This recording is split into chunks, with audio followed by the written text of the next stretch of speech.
சில பேரை இப்படி சொல்றது உண்டு, அடுத்தவங்களை அனுசரித்து நடந்துக்க தெரியல, அவன் என்ன சார் மனுஷன் அப்படிம்பாங்க. சக மனிதர்களோட எப்படி பழகிறது அப்படின்னு தெரியாததுனாலேயே பல பேர் இன்னைக்கு சங்கடப்பட்டுக்கிட்டு இருக்கிறாங்க. வசதி வாய்ப்பெல்லாம் சரியா இருக்கும், ஆனால் வாழ்க்கை சரியா இருக்காது. இன்னொருத்தர்கிட்ட எப்படி பேசுறது பழகிறதுங்கிறது தெரியாததுனால தான் இந்த அவஸ்தை. சரி, இந்த அவஸ்தை இல்லாமல் வாழறது எப்படி? இதுக்கு அனுபவசாலிகள் சில வழிமுறைகளை சொல்றாங்க. அதெல்லாம் என்னென்னங்கிறத இப்போ தெரிஞ்சுக்குவோம். முதல்ல நம்ம நாக்கு நம்ம கண்ட்ரோலில் இருக்கணும். வார்த்தைகளை கொட்டிவிட்டு அதுக்கப்புறம் அள்ள முடியாமல் கிடந்து கஷ்டப்படக்கூடாது. எப்படி பேசுகிறோங்கிறதும் முக்கியம், பேசுகிறப்ப எப்படி முகத்தை வச்சிருக்கிறோங்கிறதும் முக்கியம். அன்பாக பேசினாலும் நல்லா இருக்கும். அப்படி பேசுகிறப்ப ஆதரவாக அவர் தோள் மேலே ஒரு கையை போட்டுக்கிட்டு பேசினா இன்னமும் நல்லா இருக்கும். ரெண்டாவது விஷயம், இன்னொருத்தர்கிட்ட பேசுகிறப்ப வாக்குறுதிகளை அள்ளி வீசக்கூடாது. கொடுக்குற வாக்குறுதி குறைச்சலாக இருக்கணும். அப்படி கொடுத்த வாக்குறுதியை கண்டிப்பாக நிறைவேற்றணும். நாம் ஒருத்தரை பாராட்டுறோம் அல்லது அவரை பற்றி அபிப்பிராயம் சொல்கிறோம்னா அது ஆக்கப்பூர்வமாக இருக்கணும். நம்ம பாராட்டு அல்லது விமர்சனம் அடுத்தவருடைய முன்னேற்றத்துக்கு உதவுறது மாதிரி இருக்கணும். நாம் சொல்கிறத கேட்டுட்டு அவன் தலையில் கையை வச்சுட்டு உட்காந்துடக்கூடாது. எப்பவும் உற்சாகமாக இருக்கணும், முகம் மலர்ச்சியாக இருக்கணும். மனுஷன் இருந்தால் வருத்தம், கவலை, ஏமாற்றம் எல்லாம் இருக்க தான் செய்யும். அதெல்லாம் மனசில் இருக்கட்டும். அந்த வருத்தமும் கவலையும் ஏமாற்றமும் சேர்ந்துக்கிட்டு நம்ம முகத்தில் இருக்கிற மலர்ச்சியை மூடி மறைக்கிறதுக்கு நாம் இடம் கொடுத்துடக்கூடாது. எந்த விஷயத்தை பற்றி யாருக்கிட்ட பேசினாலும் வெளிப்படையாக பேசணும், திறந்த மனசோட பேசணும். மூடி மறைச்சி முன்னு மூழ்கிக்கிட்டு இருக்கக்கூடாது. இன்னொருத்தர்கிட்ட பேசுகிறப்போ விவாதம் பண்ணுங்க, அது தப்பு இல்லை. ஆனால் வாதாடிக்கிட்டு இருக்கக்கூடாது. அதாவது என்ன சொல்கிறாங்கன்னா, டிஸ்கஸ் பண்ணலாம், ஆர்கியூ பண்ணக்கூடாதான். நம்மக்கிட்ட இருக்கிற நல்ல குணங்களை நாம் எடுத்து சொல்லிகிட்டு இருக்கக்கூடாது.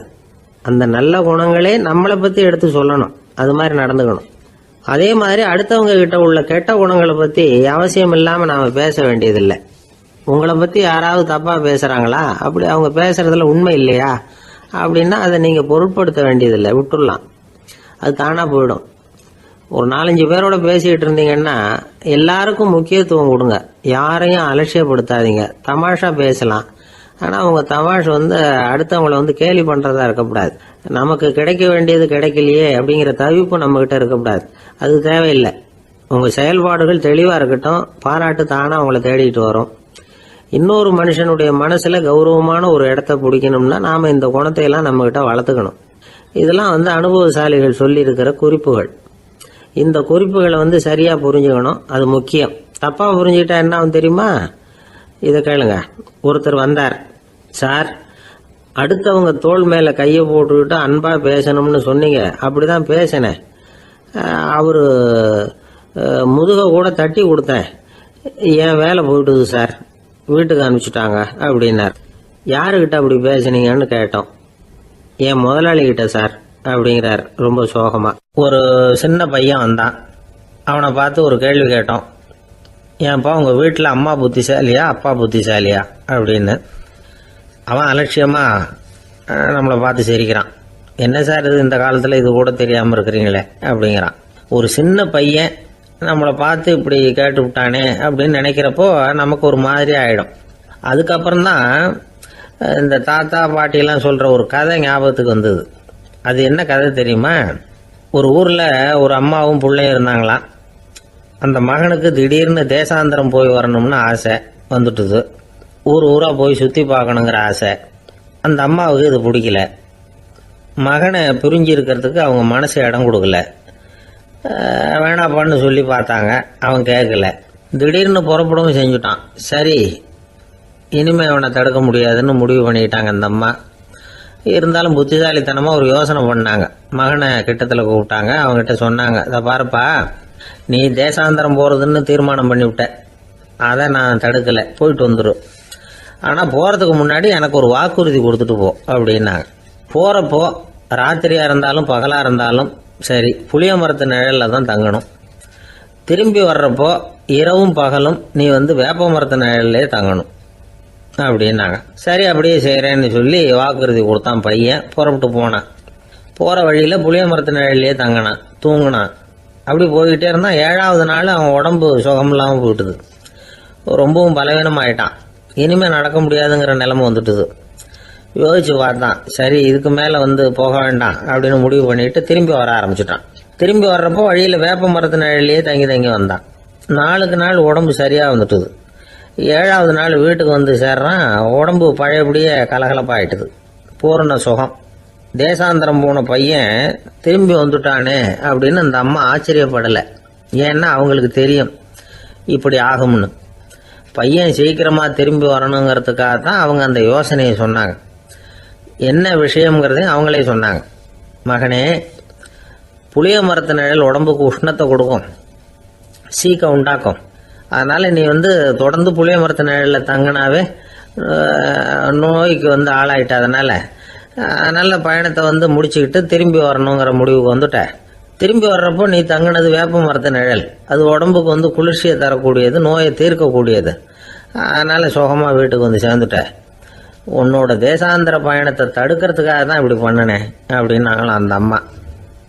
பார்த்தீங்களா அம்மாவோட புத்திசாலித்தனத்தை? அப்பாவாக இருந்தால் இப்படியா பண்ணுவார்? ஒரு அப்பா பையன்கிட்ட 10 ரூபா கொடுத்து இதை எடுத்துக்கிட்டு அடுத்த ஊருக்கு போய் அங்கே இருக்கிற மாமா கிட்ட இதை கொடுத்துட்டு வாடா, வழியில் எங்கேயாவது மரத்தடியில் படுத்து தூங்கி விடாதே அப்படின்னு எச்சரிக்கை பண்ணி அனுப்புனாராம். பையனுக்கு எச்சரிக்கையாக வாழறது எப்படிங்கிறத கற்றுக் கொடுக்கறதுக்காக இப்படி பண்ணார். அவன் பணத்தை வாங்கிட்டு போனான். அப்பா சொன்னதை மறந்துட்டு ஒரு மரத்தடியில் படுத்து தூங்கிட்டான். அவனுக்கு தெரியாமல் அவன் பின்னாடியே போன அப்பா அவன் கையில் இருந்த அந்த 10 ரூபாயை நைஸாக எடுத்துகிட்டு வந்துட்டார். அவன் பையில் தானே வச்சுருந்தான், அது தெரியாமல் எடுத்துகிட்டு வந்துட்டார். அவன் தூங்கிக்கிட்டு இருக்கான். எடுத்துகிட்டு ஒரு மறுபடியும் வீட்டுக்கு வந்துட்டார். பையன் முழிச்சுக்கிட்டு பையை தடவி பார்க்குறான், பணத்தை காணும். அழுதுகிட்டே திரும்பி வந்தான். அப்பா கிட்ட விஷயத்த சொன்னான். அப்பா சிரிச்சுக்கிட்டே சொன்னார், அதுக்கு தான்ப்பா ஆரம்பத்திலேயே எச்சரிக்கை பண்ணினேன், இனிமேலாவது நீ ஜாக்கிரதையாக இருக்கணும் அப்படிங்கிறதுக்காக தான் இப்படி பண்ணினேன். அந்த பணம் எங்கேயும் போயிடலை, நான் தான் அதை உனக்கு தெரியாமல் எடுத்து வச்சிருக்கிறேன். இதோ பாரு அப்படின்னு சொல்லிட்டு சைடு பாக்கெட்டில் கையை விட்டா அது ஓட்டையாக இருக்குது. அதை எவனோ ஏற்கனவே கத்திரிச்சு எடுத்துகிட்டு போட்டான். இப்போ அப்பா முகத்தில் அசடு வழிஞ்சுதான். ஒரு ஆள் இருந்தான், நிறைய பணம் சம்பாதிச்சான். ஆனால் செலவு பண்ண மனசு வரல, கருமி. அவன் என்ன பண்ணா, சேர்த்த பணம் பூராவையும் ஒரு மரத்தடியில் புதைச்சி வச்சுருந்தான். வாரத்துக்கு ஒரு தடவை அந்த மரத்தடிக்கு வருவான்.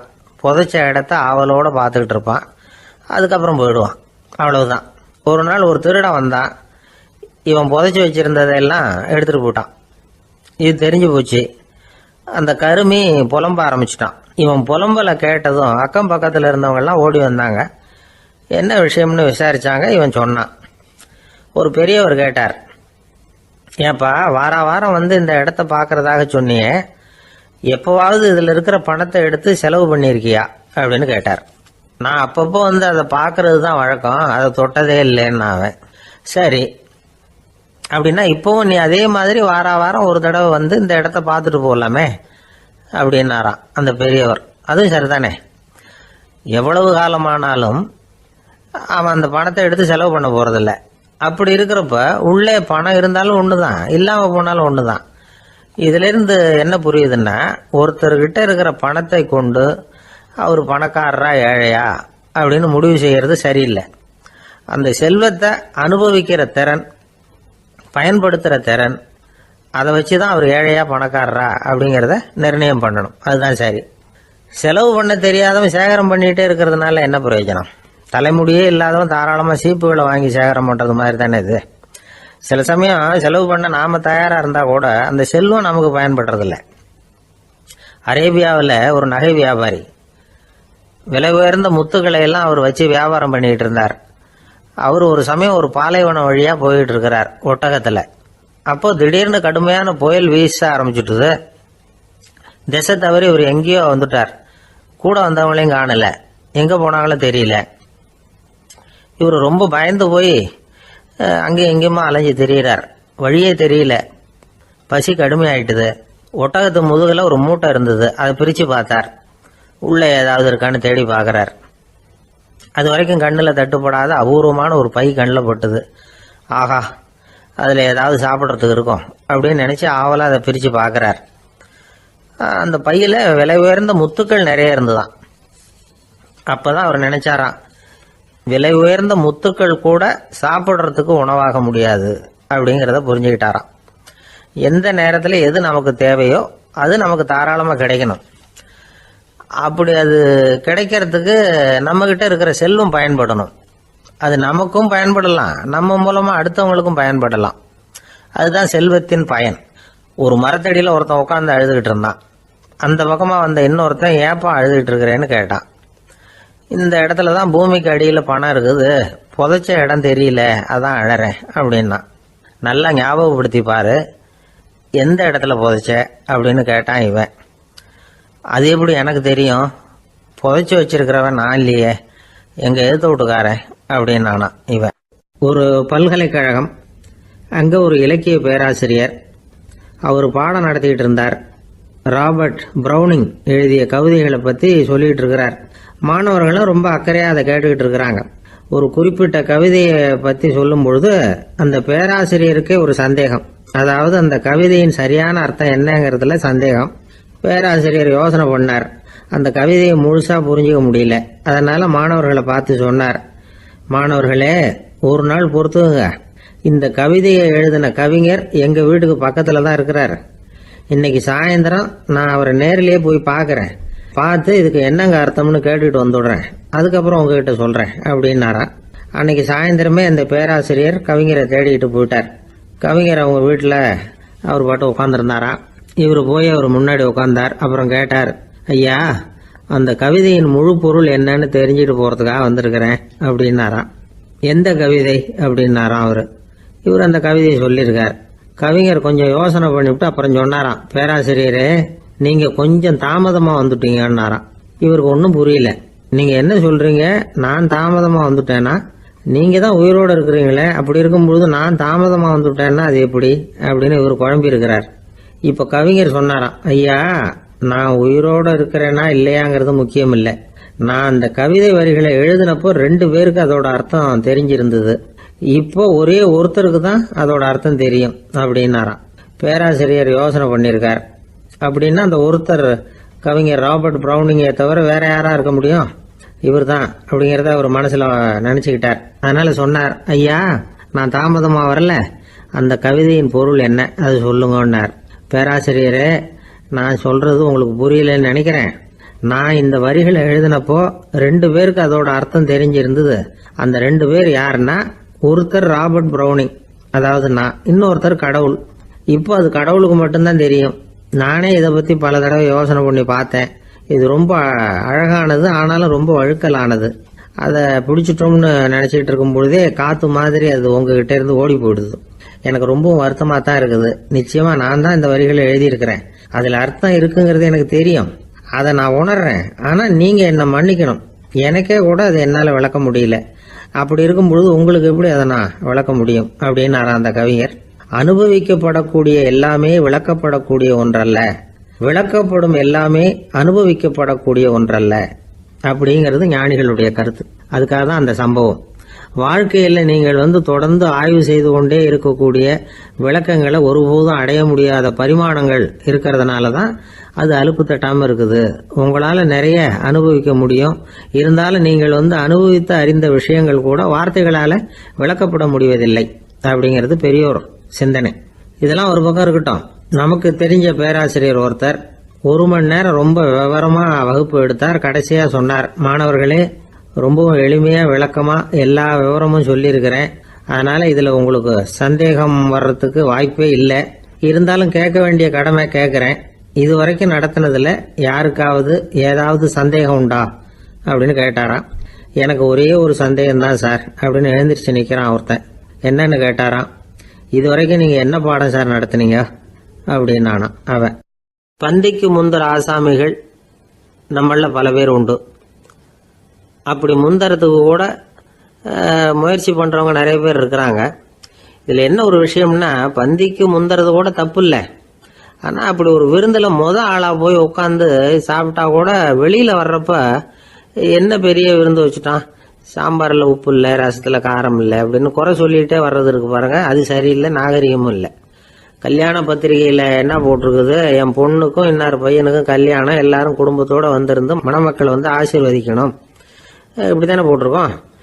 குடும்பத்தோடு விருந்து சாப்பிட்டு சாப்பாடு எப்படி இருக்குன்னு அபிப்பிராயம் சொல்லிவிட்டு போங்க அப்படின்னா போட்டிருக்கு கல்யாண பத்திரிகையில். ஒருத்தர் வீட்டு விசேஷத்துக்கு போயிருக்கோம்னா எவ்வளவோ அசௌகரியங்கள் நமக்கு ஏற்படலாம். ஏராளமான கூட்டம் வந்திருக்கும். எல்லாரையும் அவங்க வந்து தனித்தனியாக கவனிச்சுக்கிட்டு இருக்க முடியாது. நாம தான் அனுசரித்து நடந்துக்கணும். நாமளாக போய் வாழ்த்த வேண்டியவங்களை வாழ்த்தி விட்டு வந்து சேரணும். அதை விட்டுட்டு பத்திரிக்கை கொடுத்தானேன்னு போனேன், கவனிப்பே சரியில்லை அப்படின்னு புலம்பிக்கிட்டு இருக்கக்கூடாது. ஒரு விருந்துக்கு போனால் அங்கே எப்படி நடந்துக்கணும் அப்படிங்கிறத பற்றி கூட அனுபவசாலிகள் சில விவரங்கள்லாம் சொல்லியிருக்கிறாங்க. இந்த காலத்தில் கல்யாணம், பிறந்த நாள், அது இதுன்னு நிறைய விருந்துகள் நடக்குது. அதெல்லாம் எதுக்காக? மனித உறவுகளை வளர்த்துக்கிறதுக்காக தான், வேற எதுக்கு? ஒரு விருந்துக்கு போனால் அமைதியாக பொறுமையாக போய் உட்காரணும். அடித்து பிடிச்சிக்கிட்டு இடத்த பிடிக்க போகிறேன் அப்படின்னு நிற்கக்கூடாது. முதல் பந்தி நடந்துக்கிட்டு இருந்தால் அது முடிஞ்சு இலை எடுத்து சுத்தம் பண்ணதுக்கு அப்புறம் போய் உட்கார்றது தான் நாகரீகம். இலை எடுக்கிறதுக்கு முன்னாடியே அங்கே போய் உட்காந்தா நல்லா இருக்காது. நீங்கள் சாப்பிட்டுட்டு உட்காந்துருக்கீங்களா, சாப்பிட்றதுக்கு உட்காந்துருக்கீங்களா, பார்க்குறவங்களுக்கு சந்தேகம் வந்துடும். அதே மாதிரி இலையில எல்லா ஐட்டமும் பரிமாறினதுக்கு அப்புறம் சாப்பிட ஆரம்பிக்கணும். ஒவ்வொரு ஐட்டமாக வைக்க வைக்க நாம் பாட்டுக்கு எடுத்து உள்ளே தள்ளிகிட்டே இருந்தோம்னா எதை வச்சோம் எதை வைக்கலன்னு பரிமாறினவரே குழம்பி போயிடுவார். ஏன்னா எப்போ பார்த்தாலும் இலை காலியாகவே இருக்கும். சாப்பிட்றப்போ உங்கள் சாப்பாட்டையே நீங்கள் கவனிக்கணும். அடுத்தவங்க இலையில என்ன இருக்குது, பக்கத்தில் இருக்கிறவர் எதை அதிகமாக சாப்பிட்றார், இதெல்லாம் நமக்கு என்னத்துக்கு? எல்லாரும் சாப்பிட்டு முடிக்கிற வரைக்கும் பொறுமையாக இருக்கிறது தான் நல்லது. நீங்கள் மட்டும் திடீர்னு பாதியில் எழுந்திரிச்சு பக்கத்தில் இருக்கிறவங்களுக்கு சங்கடமாக இருக்குமேங்கிறதெல்லாம் யோசிக்காமல் நீங்கள் பாட்டு எழுந்திரிச்சு போகக்கூடாது. பக்கத்தில் உள்ளவங்க உங்களை எழுந்திரிக்க சொன்னால் எழுந்திரிச்சு போகலாம். விருந்துகளில் சாப்பாட்டை வீணாக்கிறதே ஒரு நாகரிகமாக போட்டுது. இந்த காலத்தில் சாப்பாட்டுக்கே கஷ்டப்பட்டுக்கிட்டு பல பேர் இந்த உலகத்தில் இருக்கிறப்போ சாப்பாட்டை வீணாக்கிறது எவ்வளோ பெரிய மோசங்கிறத நினச்சி பார்க்கணும். வேணுங்கிற அளவுக்கு கேட்டு வாங்கி சாப்பிட்றது தான் முறை. விருந்தில் இந்த பஃபே அப்படின்னு சொல்லி ஒரு முறை சொல்கிறாங்கல்ல, அதாவது உணவு வகைகளையெல்லாம் பொதுவாக ஒரு இடத்துல வச்சுடுறது, நமக்கு தேவையானதை நாமே எடுத்து ஒரு தட்டில் போட்டுக்கிட்டு சாப்பிட வேண்டியது. இதில் கூட சில பேர் தேவைக்கு அதிகமாக எடுத்து போட்டுக்கிட்டு வீணாக்குறாங்க. சில சமயம் வந்து கடைசியாக சாப்பிட போகிறவங்களுக்கு எல்லா ஐட்டமும் கிடைக்காம போகலாம். அதை போய் பெருசு பண்ணிகிட்டு இருக்கக்கூடாது. என்ன சார் இந்த அளவுக்கு கூடவா நாகரிகம் தெரியாமல் இருக்கிறோம், இதை போய் பெருசாக சொல்ல வந்துட்டீங்களே அப்படின்னு நினைக்கலாம். ஒருத்தர் 2 பேருக்கு இந்த விவரம் தேவைப்படலாம். அவங்க காதலையும் இது விழட்டுமேங்கிறதுக்காக தான் இது. ஒரு பெரிய கல்யாண விருந்து நடந்துக்கிட்டு இருந்தது. விருந்து மண்டபத்து வாசலில் ஒருத்தர் நின்றுக்கிட்டு வர்றவங்களையெல்லாம் ரொம்ப மரியாதையாக வணங்கி உள்ளே அனுப்பி வச்சுக்கிட்டு இருந்தார். எப்படி தெரியுமா? வர்றவங்க கையெல்லாம் பிடிச்சி முத்தம் கொடுத்து அதுக்கப்புறம் உள்ளே அனுப்பி வச்சுக்கிட்டு இருந்தாராம்.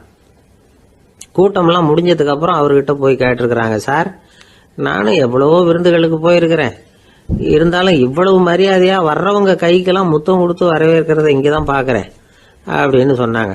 அதுக்கு அவர் சொன்னார், அட போங்க சார், நான் முத்தம் கொடுக்கல, முந்தின பந்திக்கு வந்து சாப்பிட்டவங்களே அடுத்த பந்திக்கும் வர்றாங்களான்னு மோந்து பார்த்து அனுப்பி வச்சுக்கிட்டு இருந்தேன் அப்படின்னார்.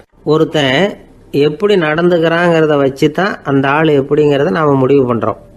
ஆளுமைன்னு சொல்கிறோம்ல, அதுக்கு வந்து சூழ்நிலைகளை ஆளுகின்ற தன்மை அப்படின்னு விளக்கம் கொடுக்குறார் ஒரு உளவியல் நிபுணர். சரி, ஒரு மனிதனுடைய ஆளுமையை உருவாக்குகிற விஷயங்கள் என்னென்ன? பிறப்பு, வளர்க்கப்பட்ட விதம், படிப்பு, நண்பர்கள், சமுதாயம், இப்படி நிறைய உண்டு. ஆளுமையின் அடிப்படையில் சில மனநோய்கள் உண்டாகுது. அதெல்லாம் என்னென்னங்கிறத தெரிஞ்சு வச்சுக்கிட்டோம்னா நம்ம கூட இருக்கிறவங்கள அடையாளம் கண்டுபிடிக்கிறது ரொம்ப உபயோகமாக இருக்கும். ஃப்ரெனாய்டு ஆளுமை அப்படின்னு ஒன்று. இந்த கோளாறு உள்ளவங்க எப்படி இருப்பாங்க தெரியுமா? அதிக உணர்ச்சி, சந்தேகம், பொறாமை இதெல்லாம் அதிகமாக இருக்கும். வளைஞ்சு கொடுக்க மாட்டாங்க. அடுத்தவங்களோட இணக்கமான உறவு இருக்காது.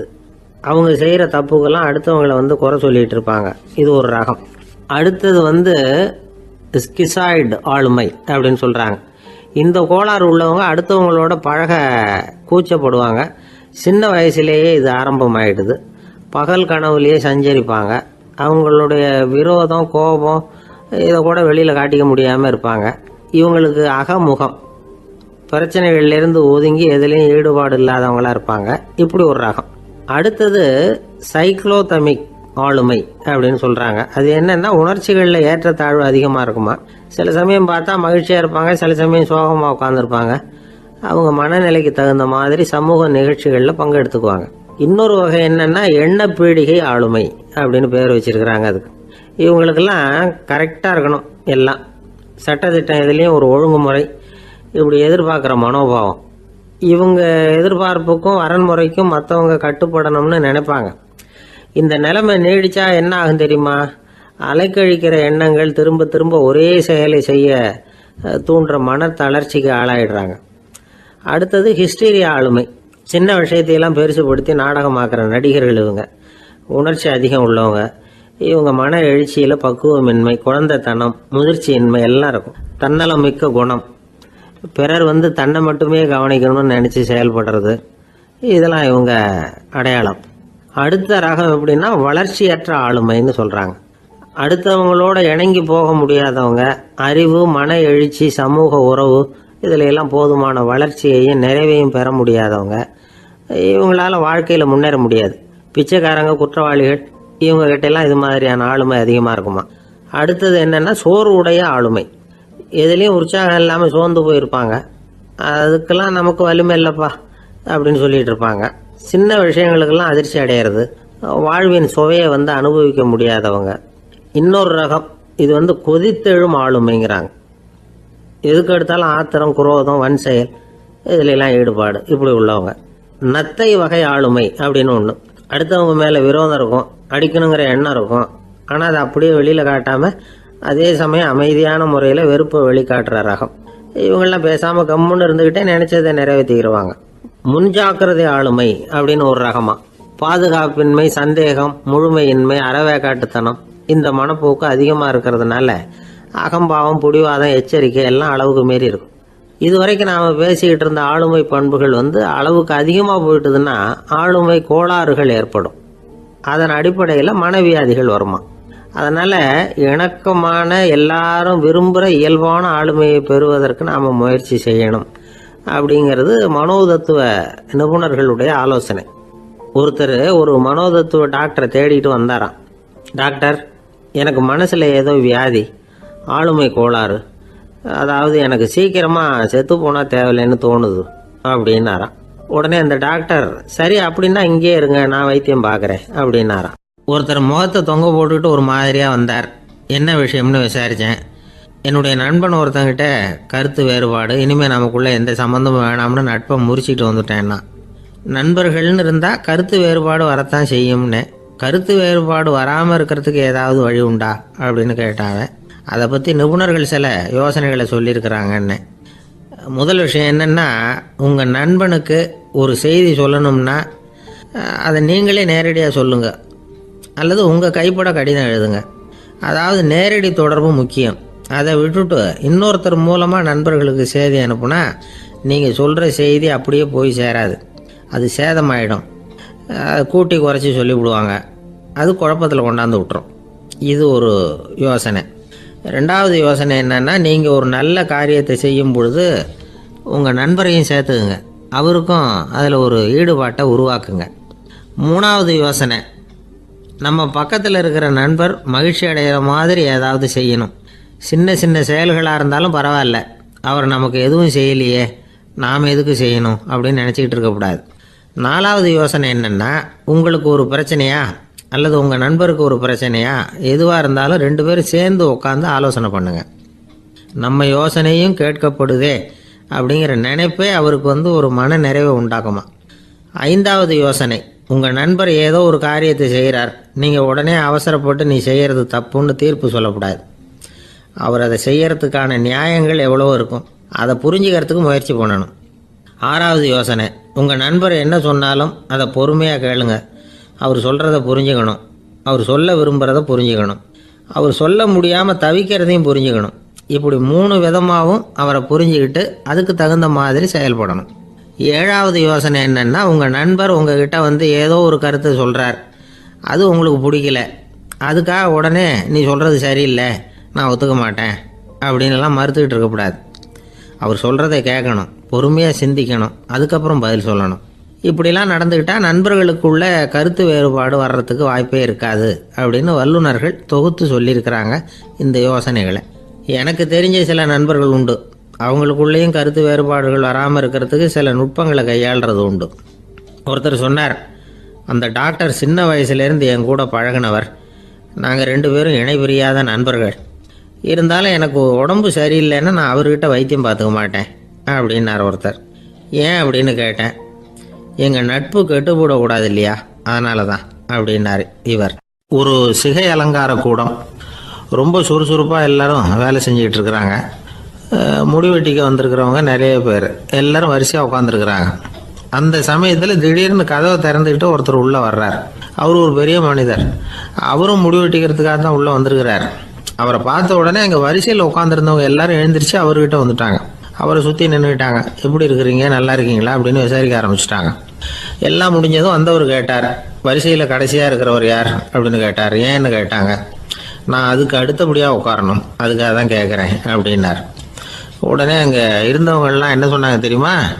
நீங்கள் வரிசையில் காத்திருக்கக்கூடாது, நீங்கள் அரசாங்கத்தின் தலைவர், உங்களுக்கு நேரம் முக்கியம், அதனால் நீங்கள் முன்னாடி போங்க அப்படின்னு சொன்னாங்க. ஆனால் அதை அவர் கேட்கல. தோழர்களே, உங்களுடைய கருத்துக்கு ரொம்ப நன்றி. எல்லாரும் வரிசையாக தான் வரணும், அதுதான் முறை. வரிசையில் வரணுங்கிற நடைமுறையை நானும் பின்பற்ற விரும்புகிறேன். நாம் எல்லாரும் சமமானவர்கள் அப்படின்னார். இப்படி சொல்லிவிட்டு வரிசையில் கடைசியாக இருந்த ஒரு நாற்காலியில் போய் உட்காந்துக்கிட்டார். தன் சட்டை பையில் இருந்த ஒரு செய்தித்தாளை எடுத்தார், படிக்க ஆரம்பிச்சிட்டார். ஆனால் அங்கே இருந்தவங்களால இதை பார்த்துக்கிட்டு சும்மா இருக்க முடியல. ஒருத்தர் எழுந்திரிச்சு வந்தார். ஐயா, இப்போ என்னுடைய முறை வந்திருக்குது, நான் தான் போக வேண்டிய முறை. உங்களை இங்கே காத்திருக்க வைக்கிறத விட ஒரு 5 ஆண்டுகளுக்கு கூட நான் முடி வெட்டிக்காமே இருந்துட முடியும் அப்படின்னார். அவர் மறுபடியும் சொன்னார், ஐயா, நீங்கள் வரிசை முறையை தாண்டி போக விருப்பப்படல, சரி, ஆனால் என்னுடைய முறையை மாற்றி கொடுக்கறதுக்கு எனக்கு முழு உரிமை இருக்குது. இதுக்கு பதிலாக உங்களுடைய கடைசி இடத்த நான் எடுத்துக்கிறேன், இதை நீங்கள் மறுக்க முடியாதுன்னார். அங்கே இருந்த மற்றவங்களும் இதை ஒரு மனசாக வற்புறுத்த ஆரம்பிச்சிட்டாங்க. அந்த பெரிய மனிதர் பார்த்தார், சரின்னு கடைசியாக ஒத்துக்கிட்டார். அவர் யார் தெரியுமா? அவர் தான் மாவீரர் லெனின். ரஷ்யாவில் கிரெம்ளின் சிகை அலங்கார கூடத்தில் தான் இது நடந்தது. எல்லாரும் இந்நாட்டு மன்னர்கள்னு வாயளவில் பேசுறதுல என்ன பிரயோஜனம்? நாம் எல்லாரும் சமங்கிறத நடைமுறையில் கடைபிடிச்சி காட்டினவங்க கொஞ்சம் பேர் தான். அவங்களில் ஒருத்தர் தான் லெனின். வரிசையில் நின்று வர்றதுங்கிறது ஒரு சிறந்த பண்பு, உயர்ந்த பண்பு. இன்றைக்கி பல இடங்களில் அது நமக்கு தேவைப்படுது. ஒரு ரேஷன் கடை வாசல், கடை திறக்கிறதுக்கு முன்னாடியே எல்லாரும் வரிசையில் நின்றுட்டாங்க. கடைசியாக வந்த ஒருத்தர் க்யூவில் முன்னாடி போகிறதுக்கு முயற்சி பண்ணுறார். ஏற்கனவே நின்றுட்டு இருக்கிறவங்க அவரை முன்னாடி போகிறதுக்கு விட மாட்டேங்கிறாங்க. கடைசியாக போய் நில்லையா அப்படின்னு எல்லாரும் கத்துறாங்க. அது அவர் காதில் வாங்கலை. முண்டி அடிச்சுக்கிட்டு முன்னாடி போகிறதுக்கே முயற்சி பண்ணிகிட்டு இருக்கிறார். எல்லாரும் சேர்ந்து அவரை வலுக்கட்டாயமாக இழுத்து கொண்டாந்து பின்னாடி கொண்டு போய் நிறுத்திவிட்டாங்க. நிறுத்திவிட்டு சொன்னாங்க, இதை பாருப்பா, நாங்கள் இருக்கிற வரைக்கும் நீங்கள் முன்னாடி போய் எதையும் வாங்க முடியாது, தெரிஞ்சுக்கோ அப்படின்னாங்க. இப்போ அந்த ஆள் சொன்னாராம், நான் இங்கே பின்னாடி நிற்கிற வரைக்கும் நீங்களும் எதுவும் வாங்க முடியாது அப்படின்னாராம். ஏன்னு கேட்டிருக்கிறாங்க. நான் தான் அந்த கடையை திறக்க வேண்டிய ஆள் அப்படின்னா. ஒருத்தர் ஒரு தவறு செஞ்சு விடுறாருன்னு வச்சுக்கோங்க. உடனே நீ செஞ்சது தவறு அப்படின்னு சொல்கிறது ஒரு வகை. அதுக்கு பதிலாக எது சரின்னு அவர் புரிந்து கொள்ள உதவி செய்கிறது இன்னொரு வகை. இந்த 2வது வகை இருக்குது பாருங்கள், நிர்வாக இயலில் இது ரொம்ப முக்கியம். அலுவலகத்தில் வேலை பார்க்குற ஒருத்தர் முக்கியமாக தெரிஞ்சுக்க வேண்டியது என்ன தெரியுமா? சக ஊழியர்கள்கிட்ட எப்படி பழகணும், மேலதிகாரிகள்கிட்ட எப்படி பழகணும், தனக்கு கீழே வேலை செய்கிறவங்க கிட்ட எப்படி பழகணும், வாடிக்கையாளர்கள்கிட்ட எப்படி பழகணும், இவங்க எல்லார்கிட்டையும் செம்மையான உறவை ஏற்படுத்திக்கிறது எப்படி. இதையெல்லாம் சொல்லிக் கொடுக்குற பாடம் தான் இன்டர் பர்சனல் ஸ்கில், திறமையான உறவு அப்படிங்கிறது. எந்த வேலையில் இருந்தாலும் சரி, இந்த உறவுகளை வளர்க்கும் திறன் உள்ளவங்க சீக்கிரம் முன்னுக்கு வந்துடுறாங்க. மற்றவங்க கிட்ட உறவை பலப்படுத்திக்கிறது எப்படி அப்படின்னு தெரிஞ்சுக்கிட்டோம்னா எந்த ஒரு தடையையும் சுலபமாக தாண்டி செய்கிற தொழிலில் முன்னுக்கு வந்துடலாம். ஹார்வர்டு பல்கலைக்கழகத்தில் ஒரு கணக்கெடுப்பு பண்ணி பார்த்தாங்களாம். பார்க்குற வேலையில் எது மாதிரி குணாதிசயம் உள்ளவங்க வேகமாக முன்னுக்கு வர்றாங்க அப்படின்னு தெரிஞ்சுக்கிறதுக்காக இந்த கணக்கெடுப்பு. வெவ்வேறு துறையில் வேகமாக முன்னுக்கு வந்திருக்கிற பல பேரை சந்தித்து இந்த சர்வேயை நடத்தியிருக்கிறாங்க. அவங்க கண்டுபிடிச்சி சொல்லியிருக்கிற உண்மை என்ன தெரியுமா? ஒருத்தர் ஒரு வேலையில் இருந்தால் அது சம்பந்தப்பட்ட சப்ஜெக்ட் பற்றிய அறிவு 35% இருந்தால் போதுமா. ஆனால் உறவுகளை வளர்க்கக்கூடிய திறன், இன்டர் பர்சனல் ஸ்கில்லு 65% வேணும். இப்படி உள்ளவங்க சீக்கிரம் முன்னுக்கு வந்துடுறாங்களாம்.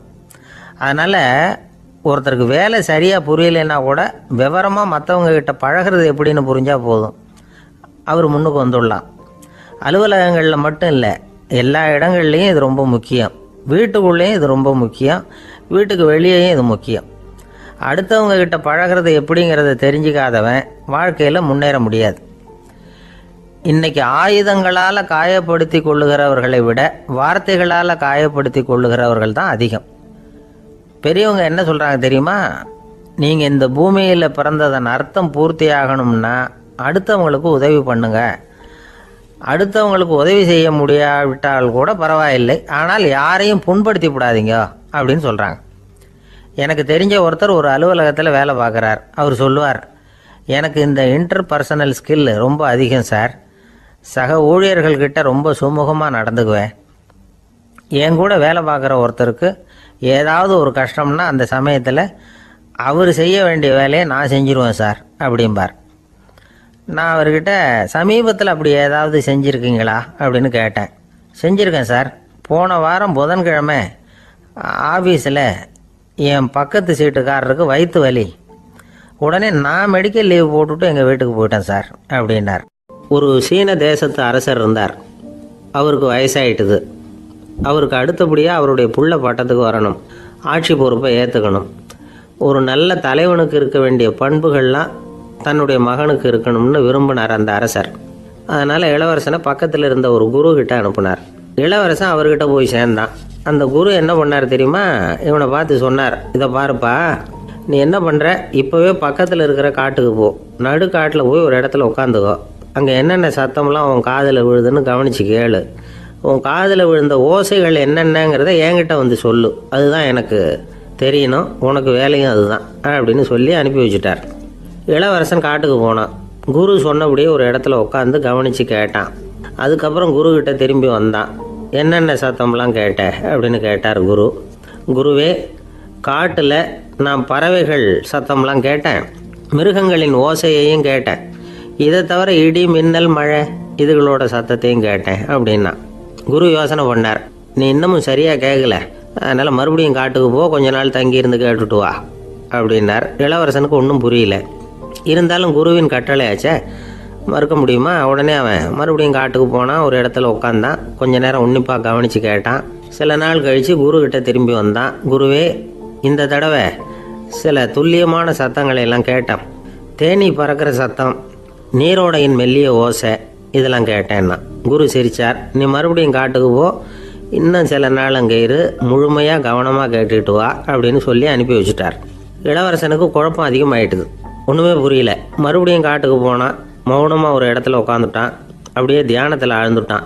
சில நாளில் அவனுக்கு இதுவரை கேட்காத ஓசைகள்லாம் கேட்க ஆரம்பிச்சிட்டுது. இதைத்தான் நான் கேட்கணும்னு என்னுடைய குரு எதிர்பார்த்துருக்கிறாருங்கிறத புரிஞ்சுக்கிட்டான். உடனே குரு கிட்ட ஓடனான். குருவே, இந்த தடவை காதுகளுக்கு கேட்க முடியாத சில ஓசைகளை கூட என்னால் உணர முடிஞ்சுது. பூ மலருகிற ஓசை, சூரியனால் பூமி சூடாகிறப்போ எழுகிற ஓசை, காலை பனித்துளி இந்த புல்லுலாம் குடிக்கிற ஓசை, இது எல்லாம் என்னால் நல்லா கேட்க முடிஞ்சுது அப்படின்னா. குருவுக்கு இப்போ தான் திருப்தி ஏற்பட்டு தான். இளவரசனை பார்த்து சொன்னார், இதை பாருப்பா, இப்போ தான் நாட்டை ஆளுகிற தகுதி உனக்கு வந்திருக்குது அப்படின்னு சொல்லி அதுக்கு விளக்கமும் கொடுத்தாராம். எந்த அரசன் தன்னுடைய மக்களின் இதயம் பேசுகிற மௌன மொழியை, மௌன வார்த்தைகளை கேட்குறானோ அவன்தான் ஆள தகுதி உள்ளவன். எந்த அரசன் தன்னுடைய மக்களின் உணர்ச்சிகளை உண்மையாக உணர்றானோ அவன்தான் முதன்மையான அரசன். போலி வார்த்தைகளை மட்டும் கேட்டுட்டு பல மௌன ராகங்களை காதில் வாங்கிக்காதவன் அரசனே இல்லை. எந்த நாட்டில் எப்போ ஒரு அரசன் தன்னுடைய மக்களின் உணர்ச்சிகளை கேட்க மறுக்கிறானோ அன்னையிலேருந்தே அந்த நாடு அழிய தொடங்குது அப்படின்னு அர்த்தம். இதுதான் அந்த குரு இளவரசனுக்கு போதிச்சது. வாயால் பேசுகிறத மட்டும் கேட்டு ஏமாறக்கூடாது, உணர்ச்சிகளையும் கேட்கறதுல தான் மனப்பக்குவம் உண்டாகும். மக்கள் உணர்ச்சிகளை புரிந்து கொள்ளாத அரசர்கள் நீடிச்சிருக்க முடியாது. அது மாதிரி நாடுகளில் அடிக்கடி குழப்பம் தான் உண்டாகும். அப்படி இருந்தால் அடிக்கடி ஆட்சி மாறிக்கிட்டு இருக்கும். அப்படிப்பட்ட ஒரு தேசம், அங்கே ஒரு சிறைச்சாலையில் 3 கைதிகள் பேசிக்கிட்டு இருந்தாங்க. ஒருத்தன் சொன்னான், நான் இந்த நாட்டு ராஜாவை எதிர்த்து பேசிக்கிட்டு இருந்தேன், அதனால் என்னை பிடிச்சி கொண்டாந்து இங்கே போட்டுட்டாங்க அப்படின்னா ஒருத்தன். இன்னொருத்தன் சொன்னான், நான் இந்த நாட்டு ராஜாவை ஆதரித்து பேசிக்கிட்டு இருந்தேன், அதனால் என்னை பிடிச்சி கொண்டாந்து இங்கே தள்ளிவிட்டாங்க அப்படின்னா. அது சரி, நீ என்ன தப்பு பண்ண அப்படின்னு சொல்லி 3வது ஆளை பார்த்து இவங்க கேட்டாங்க. அதுக்கு அந்த ஆள் சொல்கிறான், நான் தான் இந்த நாட்டு ராஜா அப்படின்னானா. ஒரு நண்பர், அவர்கிட்ட பேசிக்கிட்டு இருந்தேன். மனித உறவுகள் பற்றி அவர் சொல்லிகிட்டு இருந்தார். அமெரிக்காவில் தந்தை மகன் உறவு எப்படி இருக்குது அப்படிங்கிறத விளக்கிறதுக்கு அவர் ஒரு கதையை சொன்னார். ஒரு அப்பா பகல் பூராவும் அலுவலகத்தில் வேலை, ஓடி ஆடி உழைச்சிக்கிட்டு களைச்சி போய் ராத்திரி 10 மணிக்கு மேலே வீடு திரும்பினான். வீட்டு வாசலில் அவரோட மகன் காத்துக்கிட்டு இருக்கிறான். இன்னமும் தூங்கலை. அப்பா வாசல்லையே தடுத்து நிறுத்தி, அப்பா உனக்கு சம்பளம் எவ்வளவு அப்படின்னு கேட்குறான். ஏற்கனவே ஆஃபீஸு பிரச்சனைகளால் அலுத்து போய் திரும்புகிற அப்பாவுக்கு கோவம் வந்துடுது. என்னடா இப்படிலாம் கேளுன்னு உங்கள் அம்மா உனக்கு சொல்லி கொடுத்தாளா அப்படின்னு சொல்லிவிட்டு உள்ளே போய் சட்டையை கட்டி மாட்டி விட்டு குளிச்சு விட்டு மறுபடியும் வெளியில் வந்து உடையை மாற்றுகிற சமயம் அப்போ மறுபடியும் மகன் உள்ளே வந்து நிற்கிறான் அவர் முன்னாடியே. அப்பா உனக்கு எவ்வளவு சம்பளங்கிறான் மறுபடியும். அப்பாவுக்கு எரிச்சல் அதிகமாகிட்டுது. மணிக்கு $20 போதுமா அப்படின்னார். அப்படின்னா எனக்கு ஒரு $10 தர முடியுமான்னா மகன். இதுக்கு தான் என் சம்பளம் எவ்வளவுன்னு கேட்டியா? 2ஆம் வகுப்பு படிக்கிற உனக்கு எதுக்குடா $10 அப்படின்னு கத்திவிட்டு தொலைக்காட்சி பெட்டியின் முன்னாடி போய் உட்காந்துக்கிட்டு ஏதோ நிகழ்ச்சியை பார்க்க ஆரம்பிச்சிட்டார். கொஞ்ச நேரம் கழித்து மறுபடியும் மகன் வந்து நிற்கிறான். அப்பா ப்ளீஸ் எனக்கு ஒரு $10 கொடுக்க முடியுமா? மகனுடைய கண்களில் கண்ணீர். என்னடா அவன் கண்ணீரை காட்டி காரியம் சாதிக்கலாம்னு பார்க்குறியா? ஒரு காசு கூட கொடுக்க மாட்டான் போ அப்படின்னு விரட்டி விட்டான். மகன் கண்ணீரை கண்ணை தொடச்சிக்கிட்டு பேசாமல் போய் படுத்துக்கிட்டானா. கொஞ்ச நேரம் ஆச்சு. அப்பாவோட கோபம் கொஞ்சம் கொஞ்சமாக குறைஞ்சிது. பிள்ளைகிட்ட கோபமாக கத்துனது தப்பு தாங்கிறது புரிஞ்சுது அவனுக்கு. எழுந்திரிச்சு போனான், படுக்கை இறக்கி போனான். மகனை பார்த்தான். அவன் தலையணையை கட்டி பிடிச்சிக்கிட்டு அழுதுகிட்டு இருக்கிறான். அவனை மெல்ல நெருங்கி அவங்ககிட்ட எதமாக பேசுகிறதுக்கு ஆரம்பித்தானான். எதுக்குடா உனக்கு $10 பள்ளிக்கூடத்தில் கேட்டாங்களா அப்படின்னு கேட்டானான். மகன் சொல்லியிருக்கான், இல்லை டாடி, உனக்கு 1 மணி நேரம் சம்பளம் $20ன்னு சொன்னேன். நீ ஏற்கனவே எனக்கு கொடுத்த பாக்கெட் மணி $10 என்கிட்ட இருக்குது. இப்போ நீ இன்னொரு $10 கொடுத்தீங்கன்னா அதையும் சேர்த்து $20 ஆகிடும். அந்த $20 நான் உனக்கு கொடுத்துருவேன். அப்படி கொடுத்தா நீ என் கூட 1 மணி நேரம் செலவழிப்ப இல்லையா? அதுக்காக தான் $10 கேட்டேன் அப்படின்னு சொன்னானான். அந்த அப்பா கண்ணு கலங்கி போச்சான். ஆதரவோடு தன்னுடைய மகனை கட்டி பிடிச்சி அழ ஆரம்பிச்சிட்டாராம். இதுதான் நண்பர் சொன்ன கதை. அமெரிக்கா மட்டும் இல்லை, உலகம் பூராவும் இன்றைக்கி மனித உறவுகள் இப்படி தான் மாறிட்டு இருக்கு. பெரியவர்கள் அறிவுரை என்ன தெரியுமா? உங்கள் குழந்தைகளிடமிருந்து குழந்தை பருவத்தை பிரித்து விடாதீர்கள் அப்படிங்கிறது தான். அதாவது இன்றைய குழந்தைகள் தங்கள் பிருந்தாவனத்தை இழந்து விடுகிறார்கள் அப்படிங்கிறது அவங்களுடைய கருத்து. இந்த நிலைக்கு நாம் காரணமாக இருந்துடக்கூடாது. குழந்தைகளோட விளையாடுவோம், குடும்பத்தோடு உறவாடுவோம் அப்படிங்கிறது தான் நம்முடைய நோக்கமாக இருக்கணும். இன்றைய உறவு முறைக்கு இன்னொரு உதாரணம் சொல்லுவாங்க. ஒருத்தர் வந்தாராம், அவர் பக்கத்தில் ஒரு சின்ன பையன். நாம் அவரை விசாரிக்கிறோம், யார் இந்த பையன் அப்படின்னா அவர் சொல்கிறார், இவன் எனக்கு தூரத்து உறவு அப்படின்னாராம். இந்த தூரத்து உறவுன்னா எப்படின்னு இருக்கான். இதுக்கு அவன் சொல்லியிருக்கிறான், இவன் எங்கள் அப்பாவுக்கு 8வது புள்ள அப்படின்னானான். கணவன் மனைவி அன்பாக இருக்கணும், ஒருத்தர் நல்லா புரிஞ்சுக்கணும், விட்டு கொடுக்குற மனப்பான்மை வேணும். அதுதான் ஒரு நல்ல குடும்பம். இன்றைக்கி பல குடும்பங்களில் அர்த்தமில்லாத சண்டைகள் தான் அதிகம். கிராமப்புறங்களில் வேடிக்கையாக ஒரு கதை சொல்லுவாங்க. ஒரு ஊரில் ஒரு ஆள் இருந்தான், வேலை வெட்டி இல்லாமல் சும்மாவே இருந்தான். அவனுக்கு கல்யாணம் பண்ணி வச்சாங்களாம். மனைவி வந்து சேர்ந்தா, சும்மாவே உட்காந்துருக்கிறியே, ஏதாவது சம்பாதிக்கிற வழியை பாரு அப்படின்ட்டு இருக்கா. அதுக்கு தான் யோசனை பண்ணிகிட்டு இருக்கிறேன், ஒரு அருமையான ஐடியா அப்படின்னு நானா. என்ன அது சொல்லு அப்படின்ட்டு இருக்கா. அவ ஒரு ஆட்டுக்குட்டி வாங்க போகிறேன்னு இருக்கான். அதை வாங்கி என்ன பண்ண போகிறேன்னா, அந்த குட்டி வளரும், பெருசாகும், அதுக்கப்புறம் அது நிறைய குட்டி போடும் அப்படின்ட்டுருக்கான். சரி, அப்புறம் என்ன, அதையெல்லாம் சந்தையில் கொண்டுட்டு போய் விற்றுவிட்டு அந்த காசுக்கு ஒரு எருவு மாடு வாங்கலாம். சரி, அது எதுக்கு? எருவு மாடு நிறைய பால் கொடுக்கும், அதை கொண்டுகிட்டு போய் பால் பண்ணையில் கொடுப்பேன், அல்லது நானே விற்றுருவேன், கை நிறைய காசு கிடைக்கும். அதுக்கப்புறம் ஒரு பசுமாடு வாங்குவேன், பாலையும் விற்கலாம், நாமளும் காய் போட்டு சாப்பிட்லாம், இப்படிலாம் சொல்லியிருக்கான். அப்போ அந்த பொண்ணு சொல்லிச்சான், அடுத்த தெருவில் இருக்கிற எங்கள் அம்மா வீட்டுக்கும் கொஞ்சம் பால் கொடுத்து அனுப்பலாம் அப்படின்ட்டுருக்கா அந்த பொண்ணு. இந்த இடத்துல கணவனுக்கு கோவம் வந்துட்டுது. அது எப்படி உங்கள் அம்மா வீட்டுக்கு எதுக்கு கொடுக்கணும், அதெல்லாம் முடியாதுன்றிருக்கான். இந்த இடத்துல சண்டை ஆரம்பமாயிட்டுது.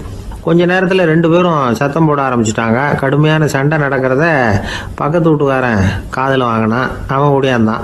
அவனுக்கு தெரியும், வாங்காத மாட்டுக்காக இப்படி சண்டை போட்டுக்கிட்டு இருக்கிறாங்கங்கிறது அவனுக்கு புரியும். அவன் ஓடி வந்து சொன்னான், ஏண்டா உன்னோட பசுமாட்டை ஒழுங்காக கட்டி போடக்கூடாதான்ருக்கான். என்னடா சொல்கிறேன்னா, இவன் உன் மாடு என் தோட்டத்தில் வந்து மேய்ஞ்சுட்டுது, பயிரெலாம் நாசமாயிட்டுது, 10,000 ரூபா அளவுக்கு சேதம், அதை வாங்கிட்டு போகிறதுக்கு தான் வந்தேன், குடுறா 10,000 நானா. இவன் அரண்டு போயிட்டான். அப்புறம் சொன்னான், டே நான் இன்னும் மாடே வாங்கலையே, அதுக்குள்ளே அது வந்து எப்படிடா உன் தோட்டத்தில் மேயும், என்னடா வளர்றேன்ருக்கான். நீ தாண்டா இப்போ உளறிக்கிட்டு இருக்க, மாடே வாங்கலை, அதுக்குள்ளே எப்படிடா வந்து உன்னுடைய மனைவி அவங்க அம்மா வீட்டுக்கு பால் கொடுத்து அனுப்ப முடியும் அப்படின்னு அவன் கேட்டானா. நம்ம ஆளுக்கு இப்போ தான் புத்தி வந்துதான். அர்த்தமே இல்லாத சண்டை போட்டுக்கிட்டு இருக்கிறோம் அப்படிங்கிறத அவன் புரிஞ்சுக்கிட்டானான். இது நம்ம முன்னோர்கள் சொல்லியிருக்கிற ஒரு கதை. சண்டையில தான் அர்த்தம் இல்லையே தவிர கதையில் அர்த்தம் உண்டு. அதாவது இல்லாத விஷயங்களுக்காக சண்டை போட்டுக்கிட்டு இல்லறத்தை வீணாக்கிக்கிட்டு இருக்கிற மனிதர்கள் இன்றைக்கு நிறைய பேர் இருக்கிறாங்க. ஒருத்தன் தன்னுடைய மனைவியை பற்றி மாமனார்கிட்ட புகார் சொன்னானா, மாமா உங்கள் பொண்ணு அர்த்தமில்லாத சண்டை போடுறா, எதுக்கு எடுத்தாலும் எடுத்து எறிஞ்சு பேசுகிறா அப்படின்ட்டுருக்கான். நீ எப்படி மாப்பிள்ளை அதை சமாளிக்கிற அப்படின்னு கேட்டிருக்காரு அவரு. அவள் எடுத்து எறிகிறது என் மேலே படாமல் ஒதுங்கி நின்றுக்கிறேன் அப்படின்னு நானா இவன். ஒரு பெரியவர்கிட்ட பேசிக்கிட்டு இருந்தேன். அவர் என்கிட்ட ஒரு கேள்வி கேட்டார். திருடர்கள் எத்தனை வகை தெரியுமா உனக்கு அப்படின்னார். இதுதான் அவர் கேட்ட கேள்வி. எதுக்காக என்ன பார்த்து அந்த கேள்வி கேட்டாரு தெரியல. இருந்தாலும் நான் அவருக்கு பதில் சொன்னேன். திருடர்களில் எத்தனையோ வகை உண்டுங்க. கார் திருடன், சைக்கிள் திருடன், முகமூடி திருடன், எப்படி சொல்லிகிட்டே போகலாம். இருந்தாலும் என்னுடைய சிற்றறிவுக்கு எட்டின வரையில் திருடர்களை 2 வகையாக பிரிக்கலாம் அப்படின்னு நினைக்கிறேன். ஒன்று ராத்திரியில் திருடுற திருடன், இன்னொருத்தன் பகலில் திருடுற திருடன். அதாவது பகல் திருடன், ராத்திரி திருடன் அப்படின்னு பெரியவர் சிரிச்சார். என்ன சிரிக்கிறீங்களே, என்ன கள்வர்கள் 4 வகை அப்படின்னு ஆரம்பித்தார். எப்படின்னு கேட்டேன். சாப்பாட்டுக்கு இல்லாமல் திருடுறாங்க பாருங்க, அது ஒரு வகையான். சாப்பாட்டுக்கு இருந்தும் திருடுறாங்க பாருங்க, அது ஒரு வகையான். இதை தவிர இன்னும் ஒரு 2 வகை திருட்டு உண்டு. அது என்னன்னா, ஆண்டவன் கிட்ட இருந்து நாம திருடுற திருட்டு, இன்னொன்று என்னன்னா நம்ம கிட்ட இருந்து ஆண்டவன் திருடுற திருட்டு அப்படின்னார். எனக்கு ஒன்றும் புரியல. என்ன சார் இது, ஆண்டவனையே திருடன்னு சொல்றீங்களே அப்படின்னு ஆச்சரியமா. ஆமாங்க, ஆண்டவனை கல்வன்னு சொல்றது இல்லையா. காஞ்சிபுரத்துக்கு பக்கத்தில் திருக்கார்வனம் அப்படின்னு ஒரு ஊர் இருக்கு. அங்கே உள்ள பெருமாளுக்கு கல்வர்னு தான் பேர். அது மட்டும் இல்லை, திருமங்கை ஆழ்வார் தம்முடைய திரு நெடுந்தாண்டகத்தில் கார்வனத்துள்ளாய் கல்வா அப்படின்னு தான் அழைக்கிறார் அப்படின்னு நிறைய உதாரணம்லாம் சொல்ல ஆரம்பித்தார். அதுக்கப்புறம் அவர்கிட்ட பேசி நான் புரிஞ்சுக்கிட்ட விவரங்களை தான் நான் இப்போ உங்ககிட்ட சொல்ல போகிறது. அதாவது அவர் சொன்ன முதல் வகை திருடர்கள் சாப்பாட்டுக்கு இல்லாமல் திருடுறவங்க. இவங்களை திருத்தி போடலாம். சாப்பாட்டுக்கு இருந்தும் பணம் சேர்க்கணுங்கிற ஆசையால் பொய் கணக்கெல்லாம் எழுதுறாங்க பாருங்க, அவங்க தான் 2வது வகை. 3வது வகை திருட்டு தான் மிகப்பெரிய திருட்டு. இறைவனுக்கு சொந்தமானதை நம்முடையதுன்னு நினைக்கிற திருட்டு. எது இறைவனுக்கு சொந்தமானது அப்படின்னா ஆத்மா. பகவானுக்கு சொந்தமான ஆத்மாவை நம்முடையதுன்னு நினைக்கிறது தான் அந்த மாபெரும் திருட்டு. இதுக்கு பேர் தான் ஆத்மாபகாரமா. சரி, இதுக்கு பரிகாரம் என்ன? எல்லாம் இறைவனுடையது, நமக்கு ஒன்றும் இல்லை அப்படின்னு நினைக்கிறது தான் இதுக்கு பரிகாரம். இதெல்லாம் இருக்கட்டும். 4வது திருட்டு ஒன்று சொன்னோம்ல, ஆண்டவன் நம்மகிட்ட இருந்து திருடுறது. அது எப்படி? ஆண்டவனை கல்வன்னு சொல்கிறாங்க, அது சரி. அவர் என்னத்தை திருடினார்? இப்போ இன்னொருத்தருக்கு சொந்தமான ஒன்றை எடுத்து வச்சுக்கிறது தான் கள்ளத்தனம். ஆனால் ஆண்டவன் எடுத்துக்கிட்டோம்னா இருக்கிறது எல்லாமே அவனுக்கு சொந்தம். அப்படி இருக்கிறப்போ அவரை எப்படி கல்வன்னு சொல்கிறது?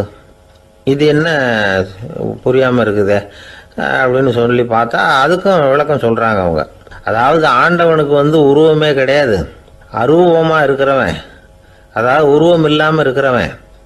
அப்படி உள்ள பகவான் நம்மளை மாதிரி உருவத்தில் இருக்கிறான்.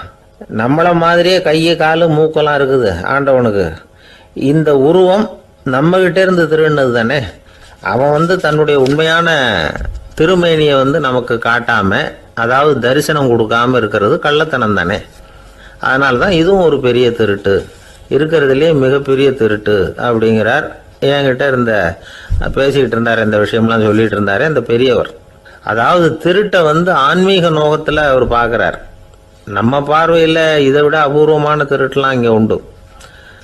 அபூர்வமான திருடர்களும் உண்டு. ஒரு திருடன் சிறையிலிருந்து விடுதலையாகி வெளியில் போனான். கொஞ்ச நாளில் மறுபடியும் திரும்பி ஜெயிலுக்கு வந்துட்டான். அப்போது சிறை அதிகாரி அவனுக்கு அறிவுரை சொன்னாராம்.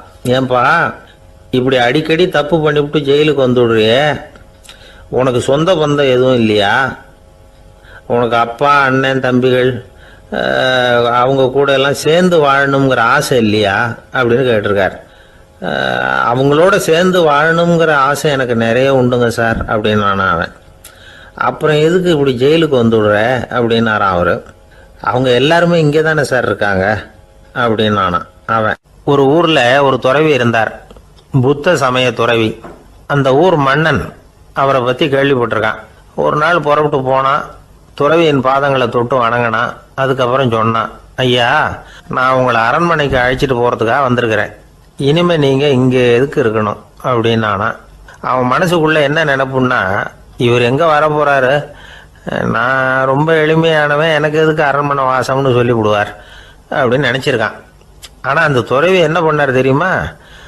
அப்படியா, சரி போகலாம், வா, போய் உன் ரதத்தை கொண்டுட்டு வா, அரண்மனைக்கு போகும்பொழுது அதுக்கு தகுந்த மாதிரி ஆடம்பரமாக போகணும் அப்படின்னு விட்டாரான்.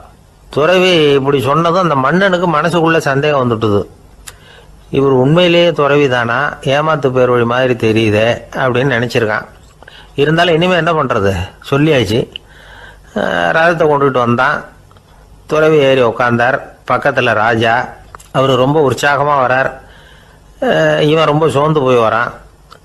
துறவி மரத்தடியிலேயே வாழ்ந்து பழக்கப்பட்டவர், அரண்மனையில் எளிமையாக ஒரு இடத்துல உட்காந்துக்குவார் அப்படின்னு நினைச்சான். ஆனால் அப்படி இல்லை. அரண்மனைக்கு வந்த உடனே அந்த துறவி அதை கொண்டுட்டு வா, இதை கொண்டுட்டு வான்னு சொல்லி உத்தரவு போட ஆரம்பிச்சுட்டார். அரண்மனையில் இருந்தால் அரசனை மாதிரி இருக்கணும் அப்படிங்கிறார். ராத்திரி பூரா சௌரியமாக தூங்கினார். பகலில் அரண்மனை தோட்டத்தில் உலாவ வேண்டியது, நீச்சல் குளத்தில் குளிக்க வேண்டியது, இப்படியே பொழுது போக்கிட்டு இருக்கிறார். அந்த அரண்மனையில் துறவி மகிழ்ச்சியாக இருக்கிறார். மன்னனால் அப்படி இருக்க முடியல. அவருக்கு எந்த கவலையும் இல்லை, இவனுக்கு அரசாங்க கவலைகள். துறவி அப்படி இருக்கிறத இவனால் தாங்கிக்க முடியல. ஒரு நாள் அவர்கிட்டயே போய், நான் உங்ககிட்ட கொஞ்சம் பேசணும்னு நானா. துறவி பார்த்தார். நான் இந்த அரண்மனைக்கு வரும்பொழுதே நீ என்னமோ என்கிட்ட கேட்கணும்னு நினைச்ச, ஏன் காலதாமதம்? நீ அனாவசியமாக உன்னையே தொந்தரவு பண்ணிட்டு இருக்கிற, நீ கவலையா இருக்கேங்கிறது எனக்கு புரியுது. நான் மரத்தடியில் இருந்தப்போ கூட என்னை அடிக்கடி சந்திச்சுக்கிட்டு இருப்பேன், ஏதாவது விளக்கம் கேட்கறது உண்டு. இங்கே வந்த பிறகு என்னை சந்திக்கிறது கூட அபூர்வமாக போயிட்டுது. நீ இப்போ என்ன கேட்க போறேங்கிறது எனக்கு தெரியும், இருந்தாலும் கேள் அப்படின்னாராம். வேற ஒன்றும் இல்லைங்க, இப்போ உங்களுக்கும் எனக்கு என்ன வித்தியாசம்? 2 பேரும் அரண்மனையில் தான் இருக்கிறோம். நீங்கள் மகிழ்ச்சியாக இருக்கிறீங்க, நான் அப்படி இருக்க முடியல. இவ்வளவுக்கும் நீங்கள் முன்னாடி இருந்தது மாதிரி இல்லை. தினமும் தங்கத்தேர் கேட்குறீங்க, உயர்தரமான ஆடைகள் அணிகிறீங்க, சுவையான சாப்பாடு. இப்படி இருக்கிறப்போ உங்களுக்கு எனக்கு என்ன வித்தியாசம்? இதுதான் மன்னனுடைய கேள்வி. இதுக்கு பதில் சொல்கிறேன், என் கூட புறப்பட்டு வா, இந்த நகரத்துக்கு வெளியில் போவோம் அப்படின்னு சொல்லி அரசனை கூப்பிட்டுக்கிட்டு ஊர் எல்லைக்கு சேர்ந்தார் துறவி. அங்கே போய் சொன்னார், இதை பாருப்பா, இந்த இடத்த தான் தேடிக்கிட்டு இருந்தேன். இனிமே நான் திரும்பி வர போறதில்ல. நீ என்னோட வர்றியா, திரும்பி போறியா அப்படின்னார். நான் எப்படிங்க உங்க கூட வர முடியும்? என்னுடைய நாடு, என்னுடைய சொத்துக்கள், மனைவி, மக்கள் எல்லாத்தையும் விட்டுட்டு எப்படிங்க வர்றதுன்னா. இப்போ அந்த துறவி சொன்னார், இப்போ வித்தியாசத்தை தெரிஞ்சுக்கிட்டியா? நான் அரண்மனையில் இருந்தேன், எல்லா வித பொருள்களும் உடையவனா இருந்தேன், ஆனால் எதையும் சொந்தம் கொண்டாடுறவனா இருக்கல. ஆனால் நீ அப்படி இல்லை, எல்லாத்தையும் சொந்தம் கொண்டாடிக்கிட்டு இருக்கிற. இதுதான் நமக்குள்ள வித்தியாசம் அப்படின்னு சொன்னார். அரண்மனை ஆடைகளை அப்படியே களைஞ்சார், அரசங்கிட்ட கொடுத்தார். உன்னுடைய ஆடைகளை நீயே வச்சுக்கோன்னார். அவர் பாட்டுக்கு நடந்து போனார், திரும்பியே பார்க்கல. அரசனுக்கு அப்பதான் தன்னுடைய அறியாமை விளங்குச்சான். இதுல இருந்து நாம புரிஞ்சுக்க வேண்டியது என்னன்னா, இந்த உலகத்துல எத்தனையோ பொருள்கள், அதையெல்லாம் முறையா பயன்படுத்தினா மகிழ்ச்சி. அதை விட்டுட்டு அதுக்கெல்லாம் சொந்தம் கொண்டாட ஆரம்பிச்சா கவலை. நம்ம ஆட்கள் சொந்தம் கொண்டாடுற விதமே தனி. ஒரு ஆளு இன்னொருத்தங்கிட்ட ஒரு கொடை கடன் வாங்கியிருந்தான், திருப்பி கொடுக்கல. கொடையை கொடுத்தவன் கேட்டான், என்கிட்ட கடன் வாங்கினிய கொடை, அதை கொஞ்சம் திருப்பி தர்றியான்னா. அது உனக்கு இப்போ அவசரமா தேவைப்படுதா அப்படின்னு கேட்டான் இவன். எனக்கு தேவைப்படல, அந்த கொடையை நான் யாருக்கிட்ட வாங்கியிருந்தேனோ அவனுக்கு இப்போ அது அவசரமா தேவைப்படுது அப்படின்னானா அந்த ஆள். ஒரு ஊர்ல ஒரு புகழ்பெற்ற பத்திரிகையாளர் இருந்தார். அவர் ஒரு நாள் திடீர்னு இறந்து போயிட்டார். அதுக்கப்புறம் நேராக சொர்க்கத்துக்கு போனார். சொர்க்கத்தின் வாசல்ல நின்றுகிட்டு இருந்த ஒருத்தர் அவரை தடுத்தார். இதை பாரு, ஏற்கனவே இங்கே 12 பத்திரிகையாளர்கள் இருக்கிறாங்க, அவங்களுக்கே இங்கே வேலை இல்லை. அதுக்கு என்ன காரணம்னா, சொர்க்கத்தில் திடுக்கிடும் செய்திகள்லாம் ஒன்றும் கிடையாது. அப்படி என்ன இருக்க போகுது? இங்கே எல்லாம் அது ஒழுங்காக நடந்துகிட்டு இருக்கோம். எல்லாம் ஒழுங்காக நடந்தால் பத்திரிகைகளுக்கு சுவாரஸ்யமான கொலை கொள்ளை தீ வைப்பு இது மாதிரி எதுவும் இங்கே இல்லை. ஏற்கனவே இங்கே இருக்கிறவங்க எல்லாரும் மரத்தடியில் உட்காந்துக்கிட்டு தியானம் பண்ணிகிட்டு இருக்கிறாங்க. அந்த ஒரே செய்தி தான் தினமும் இங்கே வந்துக்கிட்டு இருக்குது. அதை படிக்கிறதுக்கே இங்கே ஆள் கிடையாது.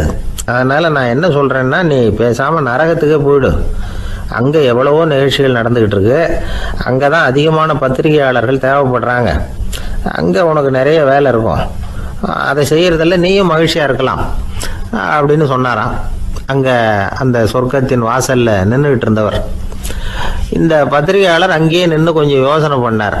இவருக்கு சொர்க்கத்திலே இருக்கணும்னு தான் ஆசை. அதனால் மெதுவாக அவர்கிட்ட பேசினாராம். ஐயா, என்னை ஒரு 24 மணி நேரம் இங்கே உள்ளே இருக்கிறதுக்கு அனுமதி கொடுங்க.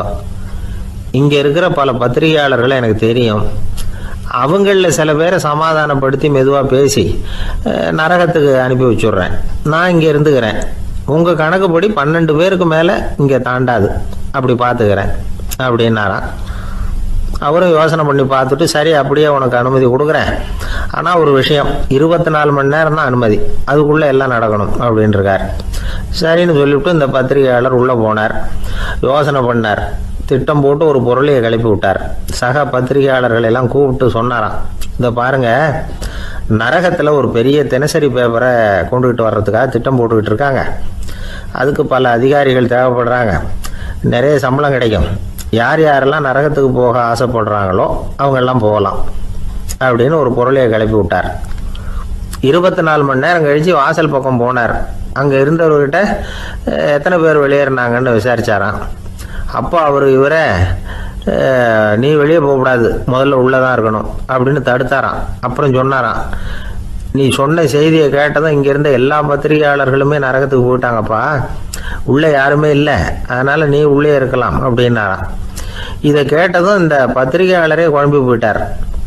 ஒருவேளை உண்மையிலேயே நரகத்தில் புதுசாக பத்திரிகை ஏதாவது ஆரம்பிக்க போகிறாங்களோ அப்படின்னு அவரே நினைக்க ஆரம்பிச்சிட்டாராம். அப்புறம் சொன்னாராம், ஐயா என்னை விட்டுருங்க, நான் நரகத்துக்கே போயிடுறேன், அங்கே ஏதோ விசேஷம் இருக்கணும் அப்படின்னாராம். இல்லைன்னா இத்தனை பேரும் ஒட்டுமொத்தமாக அங்கே போகிறதுக்கு சான்ஸே இல்லை, என்னை தடுக்காதீங்கன்னு கெஞ்ச ஆரம்பிச்சிட்டாராம். மற்றவங்க நம்பணுங்கிறதுக்காக ஒரு பொருளையை கிளப்பி விட்டார். கடைசியில் தானே அந்த பொருளைக்கு ஆளாயிட்டார். அதாவது பிறரை ஏமாற்றிய அவரது மனம் கடைசியில் அவரையே ஏமாற்ற ஆரம்பிச்சுட்டு பாருங்க. நீங்கள் இப்படி அடுத்தவங்களை ஏமாத்துறதுக்கு உங்கள் மனசை பழக்கப்படுத்துறீங்க, ஆனால் கடைசியில் அதனால் நீங்களே ஏமாற்றப்படுகிறீர்கள் அப்படிங்கிறது பெரியவர்களுடைய புத்திமதி. அதனால் உங்கள் மனசுக்கிட்ட ரொம்ப எச்சரிக்கையாக இருங்கோ அப்படிங்கிறாங்க. நம்ம ஆளுங்க அங்கே போய் என்ன சொல்லுவாங்கன்னா, இந்த பாரு அங்கே போகாத இங்கே போகாதேன்னு பயமுறுத்துறது உண்டு. சில பேர் அங்கே பேய் இருக்குது, பிசாசு இருக்குது அப்படின்னு பொருளையை கிளப்பி விடுறது உண்டு. இருட்டு நேரம் காட்டு வழியாக ஒருத்தன் போய்கிட்டு இருக்கிறான். அங்கே பேய் பிசாசு நடமாட்டம் இருக்கிறதாக வதந்தி. இவன் பயந்துக்கிட்டே வேகமாக போகிறான். காடு முடிஞ்சு மெயின் ரோட்டுக்கு வந்து சேர்ந்தான். அப்பாடா, ஒரு பஸ்ஸு நின்றுக்கிட்டு இருக்கு தனியாக. இருட்டில் லேசாக தெரிஞ்சுது. ஓடி போய் ஏறி உள்ளே உட்காந்துக்கிட்டான். பயந்துக்கிட்டே போனவன் அப்புறம் தான் தெரியுது உள்ள யாருமே இல்லை, டிரைவரும் இல்லை, கண்டக்டரும் இல்லை, வேற யாரும் இல்லை. இவனுக்கு பேய் பயம் அதிகமாக போட்டுது. ஏன்னா நடு ராத்திரி. இந்த நேரம் பார்த்து அந்த பஸ்ஸு தானே நகர ஆரம்பிச்சுதான். இவனுக்கு இன்னும் பயம் அதிகமாக போட்டுது. ஏன்னா டிரைவர் சீட்டு காலியாக இருக்குது, பஸ்ஸு நகருது. இவன் உடம்பு பூரா நடுங்க ஆரம்பிச்சுட்டுது. வீல்னு கத்தலாமான்னு பார்த்தான். அந்த நேரம் பார்த்து அவன் தோளில் ஒரு கை விழுந்துதான். திடுக்கிட்டு திரும்பி பார்த்துருக்குறான். அங்கே டிரைவர் நிற்கிறார். அவர் சொன்னாராம், ஏன்பா ஏற்கனவே பஸ்